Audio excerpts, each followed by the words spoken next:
Hi, it's Dwyer. GamblersAdvisory.com, a free site. BettingAngle.us, a free site. Remember, the opinion you should follow should be your own. Just consider this video to be a second opinion from a complete stranger online. Now, yesterday I made a video on the lightweight division. Today is October 17th, 2023. Yesterday was October 16th, 2023. I hope you check out that video.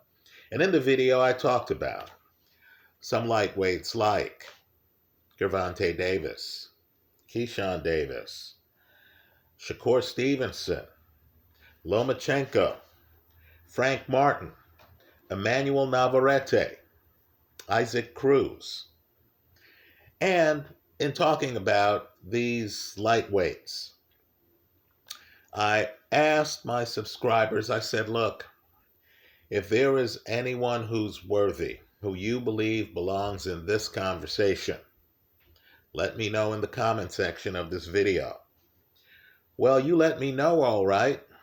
You let me know I blew it. Right? A great subscriber mentioned William Zepeda. Let me admit my error. He should have been included. Let's talk about his fight style. Let me go one step further. Other names were mentioned by the subscribers. Simply put, I'm going to have to research those names. I'm going to have to look at film of those names, right? The goal here is to get it right. The goal here is to find talent wherever it is, whatever age it is. Anyone who's a threat to the throne, we want to know about it. So when a fight is announced and the public doesn't quite have a firm grasp on the situation, we can hop in line. Get the great early odds. Lock in odds that allow us to hedge, that allow us to do whatever we want, realizing that we're getting value. William Zepeda is a threat to the throne at 135. He's a southpaw, like many of the names I mentioned. Right? He's a southpaw. As I've said earlier, it's my belief that southpaws would prefer to fight righties. They want to be what's different in the fight. They themselves are familiar with righties more than they are with lefties, because most southpaws have spent their careers fighting righties.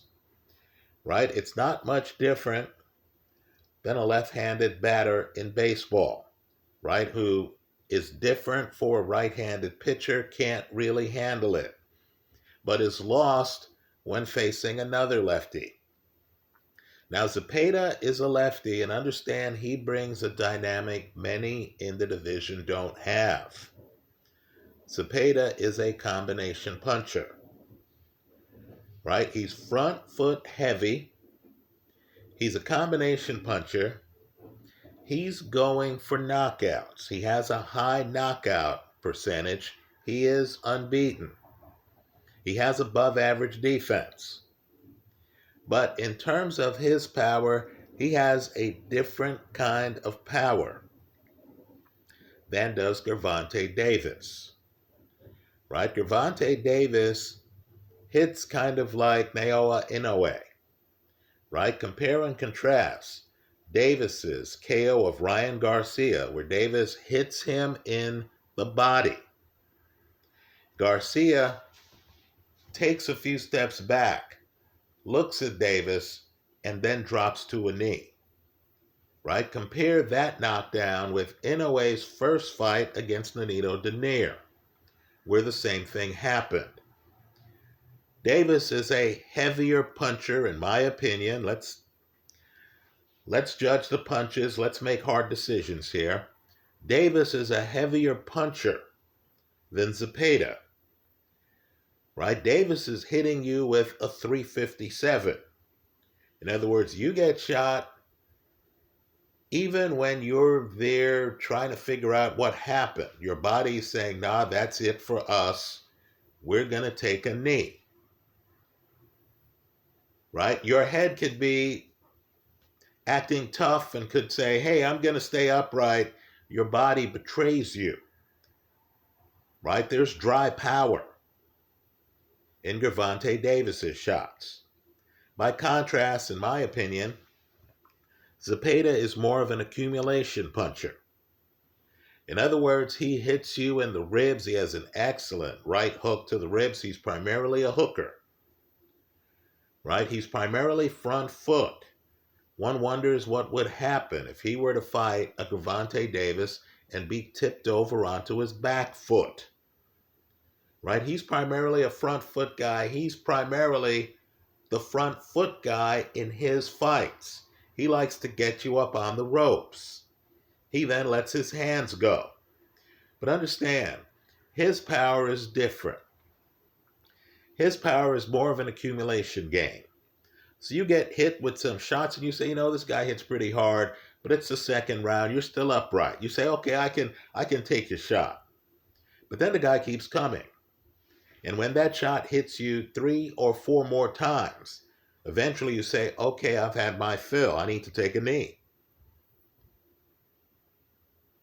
Right? Now the question here, and it is a big question,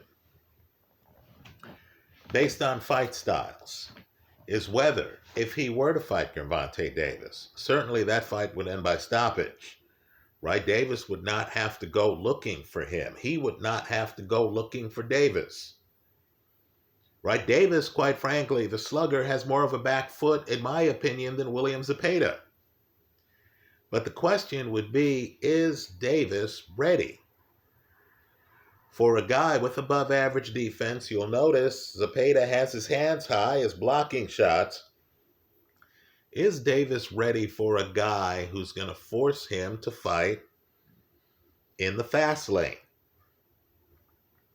A lot of Zepeda's brilliance is the pacing of his fights, right? He raises room temperature, the other fighter hangs.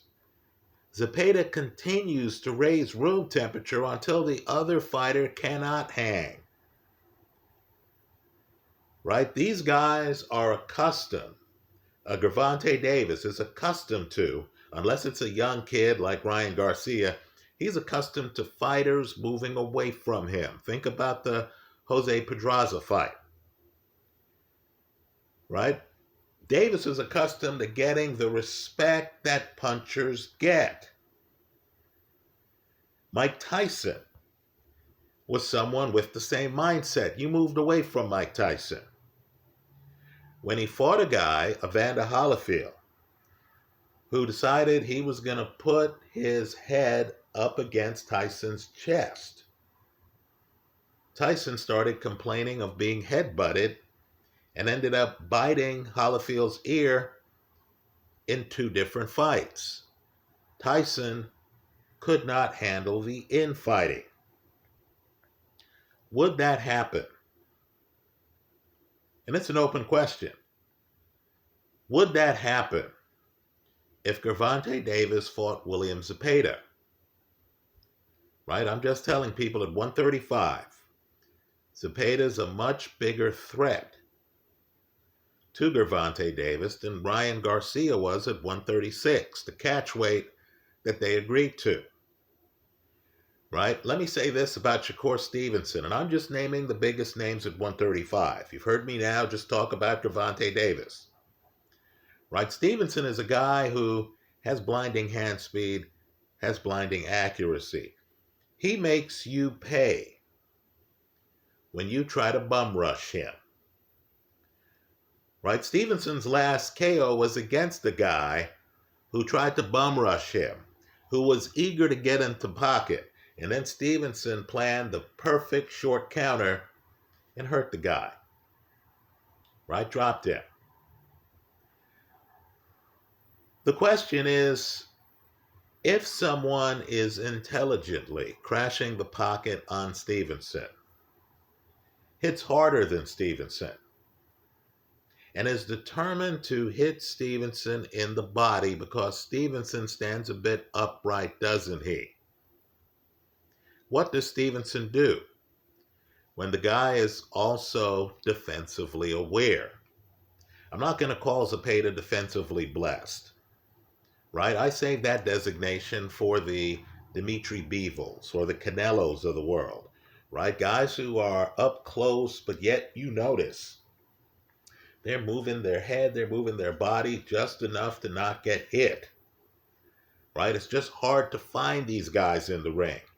I believe Zepeda is the guy you can find, but you don't want to find,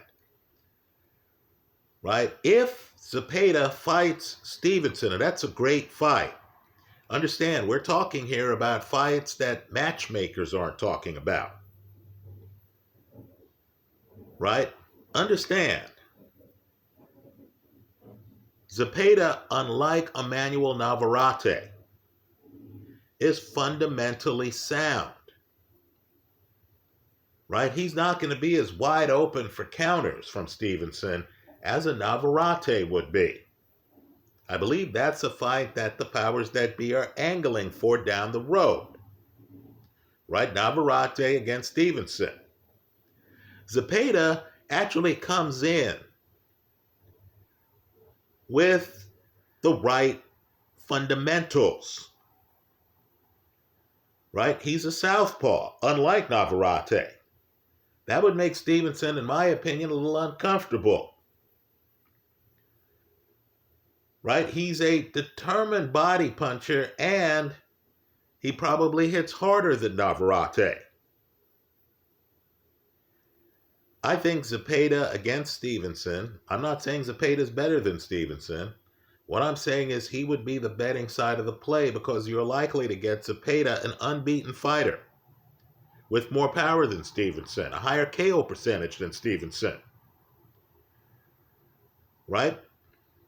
You would probably be getting Zepeda at least a plus 150, if not higher.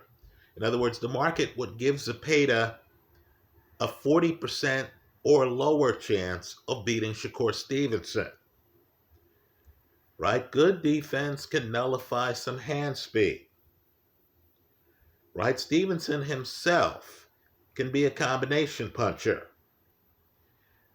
If it's a high volume fight featuring two guys who will throw a lot of punches, right? I'm just telling you, the guy with the harder punch, the guy who is relentless on his front foot, would have a chance, right? Let me say too, Zepeda, of course, would have a chance against Navarete, right? Because Navarete overwhelms guys with volume and unorthodoxy. Well, Zepeda would welcome the firefight, wouldn't he? Right? Zepeda against Loma would be a fascinating fight because understand, Loma actually has a front foot. Loma was able to pin people like Nicholas Walters up against the ropes, much bigger puncher. Right? The question would be, could Loma tip Zepeda onto his back foot? Right? Loma is probably more skilled than, well, 99% of boxers, right? Loma has a back foot. Loma can go lateral, right? Zepeda, who moves well, is really front foot heavy.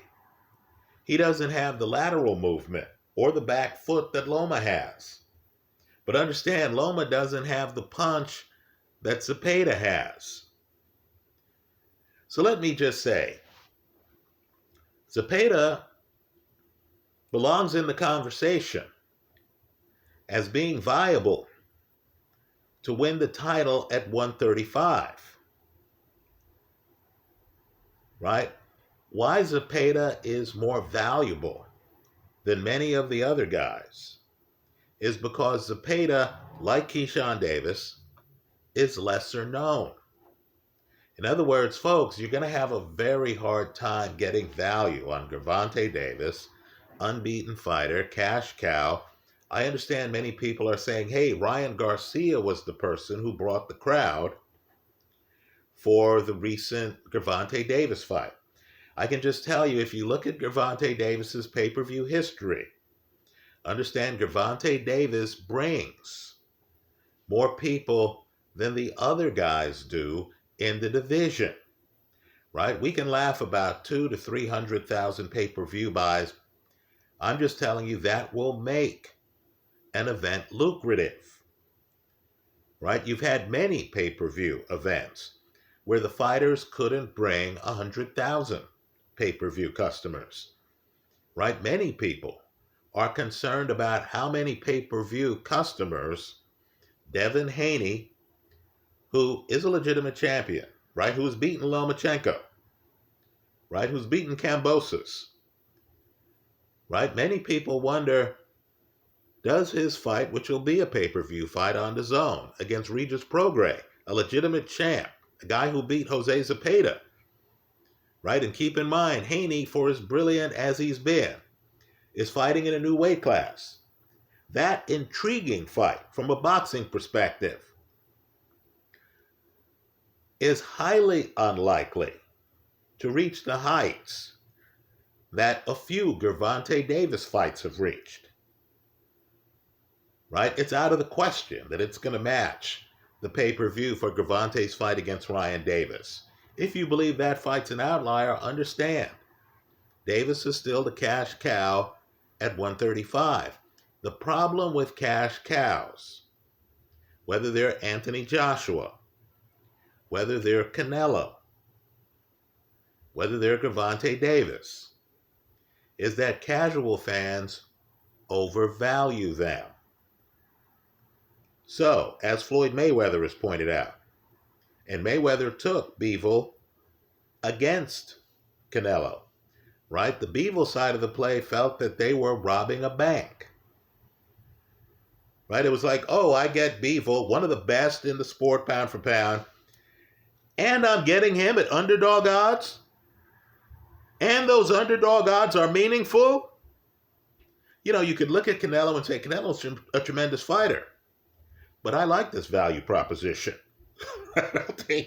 I'll take the Bivol side of the play, right? Well, just understand, with Zepeda, who's unbeaten, who has KO'd something like 24 guys, right? Much higher KO percentage than most of the others, who is going to test guys, is going to come looking for guys, and who has above average defense with body shots. In other words, that defense should nullify some of the hand speed the other guy has. And Zepeda himself doesn't have below average hand speed, right? A Zepeda-Frank Martin fight, folks, that would be riveting. I'm not sure if I know who wins that fight. Right now, the downside with Zepeda is he's pocket-centric. Let me ask a dumb question. Now that Devin Haney has left 135, who's the mover at 135? It's not Isaac Cruz, right? Shakur Stevenson can move a little, but he doesn't move as much as Devin Haney, right? Loma can move, but Loma's in his mid-30s. He's the old man in the group, right? Loma took off the early part of the fight against not just Teofimo Lopez, but against Devin Haney. Loma these days has to pace himself, doesn't he? And when Loma needed that last round against the then champion, Devin Haney, he did not have the gas in the tank to take that round, in my opinion. If you disagree, tell us about it in the comment section of this video. Obviously, I read the comment section of this video and sometimes make follow-up videos like this one based on the comment section. In any event, to summarize, subscribers have pointed out that William Zepeda belongs in the conversation of the very best at 135. I agree wholeheartedly with that. I made a mistake by not including him in the earlier video. I'm going to research some of the other names you, the public, have given me at 135. But just understand, the high regard that I have for Gervonta Davis, right? I made a video years ago where I said, wow, this guy's not as good as people think, right? Can't really move his head out of the way, still can't. But he's proven me wrong. And I realize now he brings a lot to the table, right? He is on his back foot against Ryan Garcia. He is ducking under Ryan Garcia's left hook. He did show defense. He is shorter. He knows how to hide his body a little bit, right? The high regard I have for Gervonta Davis, the high regard I have for Shakur Stevenson. Understand, I myself believe Stevenson's one of the best in the sport, right? Would not stop me from betting on Zepeda if I'm getting sufficient odds, right? The minute you're up around a plus 150 or higher, folks, to me, that's the betting side of the play when you're dealing with an unbeaten fighter who has a two-handed attack, is excellent to the body with both hands, especially his dominant hand, his left hand, isn't right in front of you, but knows how to stand a little bit off at the side on defense, has excellent stamina, knows how to pin you on the ropes and keep you on the ropes. Right, folks? When you add in the fact that the guy's a combination puncher, that he's not going to get beaten on volume, and that the guy is more fundamentally sound than Emmanuel Navarete, you might have a guy who's able to shock some of the more known fighters. That's how I see it. Let me hear from you. Let me offer one other closing comment, just on boxing in general. You know, I'm really disappointed to hear that Showtime now has formally announced that they're eliminating boxing from their offerings, right? Morrow, Al Bernstein, Steve Farhood, they have an excellent announcing team. They really brought a lot of value to the sport. I'm positive that Morrow and the other guys are going to end up on some other network that focuses on boxing, right? I'm positive. I'm also positive that you're going to get some new money in boxing, just like you're getting new locations now for fights. A lot of fights are now coming out of Saudi Arabia, the Middle East, right? So boxing, to me, is going to continue to evolve and is going to continue to thrive. But it is sad to see this provider shutting down, right? Let me also say something that people need to realize. You hear about the big paydays that a Tyson Fury gets, that a cash cow fighter, Anthony Joshua, gets, right? Canelo, Inoue, right? Errol Spence, PBC guys, Terrence Crawford, right? Certainly there are a list of fighters at the top of the sport who have made a lot of money in the sport. We're hearing about great live purses that PBC has gotten for their last few events. Okay, great. But I need for folks to understand that there isn't as much money in boxing as you think. Boxing, in a sense, is a quasi-professional sport. So, believe it or not, Joe Smith, right? You know him, prominent, light heavyweight, now cruiserweight. His last two fights were against Beterbiev, right? Champion. And Gilberto Ramirez, former champion. Joe Smith is a union member. He has a job outside of boxing. And yet, he's one of the more successful fighters in the sport, right? He's on TV. Folks, that's an accomplishment. He's fighting against world-class competition. That's an accomplishment, right? I need for people to understand that he's not alone. Franklin, the major heavyweight, the American who fought Dillian Whyte and followed it up by fighting Anthony Joshua, In other words, a guy who's fighting world-class competition on a big stage. He's fighting these British guys in the United Kingdom, right? He was a roofer, might still be a roofer, but he was a roofer who was not boxing full-time shortly before the Dillian White fight, right? So we as a boxing community want to believe that it should be obvious to folks, obvious, that a fight between Shakur Stevenson and William Zepeda is worthy, it's riveting, it's worth your time. It's a major battle of will, right, and skill. You're going to see the sport at a very high level if that fight ever gets announced. But just understand the reality, and it's a reality Showtime started to realize. The money's not there for many of these quality fights, right? A few guys hold the purse strings. Sometimes it's the promoters, sometimes it's the fighters, right? I'm sure Gervonta Davis's phone rings several times a month, right? I'm sure Ryan Garcia is not the only one who wants to fight Gervonta Davis, right? But just understand, the guys getting calls are few and far between, right? You can be an extremely talented fighter. You can be championship level, Jaron Ennis, and not get the opportunity because a lot of people don't know your name, right? So those fighters have to wait for years, and I mean this, for years, to become the mandatory.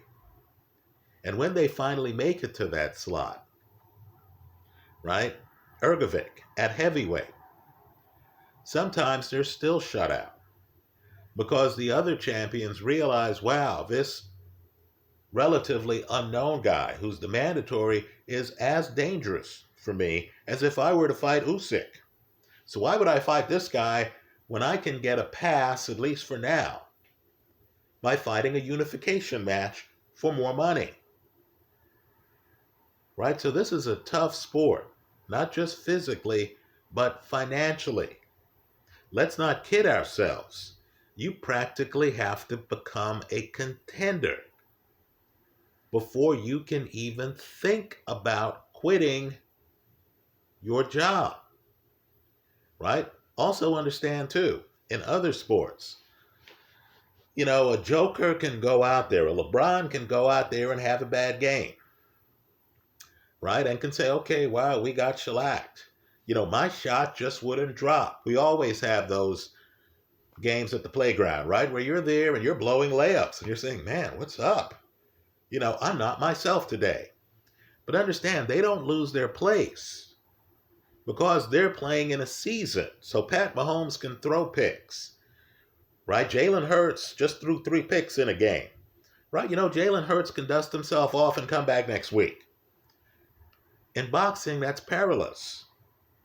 You throw the boxing equivalent of 3 picks, you lose your position in the rankings, right? Guys thought you were dangerous. Guys see you have an off night. They're not in a rush to fight you. They're not in a rush to fight Ergovic, right? They look at some tapes and they say, oh, this dude's dangerous. Then they get a pass on fighting you because you lost. You got caught with a lucky punch, right? Understand, Ergovic himself was this close to losing his status. Wasn't that him on the canvas against Zhilei Zhang? Joe Joyce was all set up. Wasn't he the mandatory? Zhilei Zhang's the mandatory killer, isn't he? Zhilei Zhang beats Joe Joyce twice, right? If you are a contender and you thought Joe Joyce was dangerous before, now you could say, hey, I'm going to avoid Joe Joyce. Right? I'm going to fight this other guy who I don't think is dangerous, but who hasn't lost recently. Right? So understand how high risk this sport is, both for broadcasting outfits like Showtime. I'm a Showtime subscriber, full disclosure, right? I'm a Paramount person now, right? Paramount Plus. I also subscribe to ESPN Plus and the Zone. But just understand, it's hard to make money in this sport for people who aren't viewed as cash cow types, right? Believe it or not, Tommy Fury has made more money recently, right? I believe that KSI fight, they're saying the pay-per-view was around 1.3 million. Double check me on that, right? The information in boxing can be dodgy at times. But just understand, most of the sport can't dream of a pay-per-view up around 1 million. They just can't. So Showtime looked at the numbers. They decided that scripted series were more lucrative than showing boxing. And the reason is simply because there isn't as much money in boxing as you think. That's how I see it. Let me hear from you. I hope you leave your comments in the comment section of this YouTube video. And I also apologize for the video being a bit dodgy. Thanks for stopping by.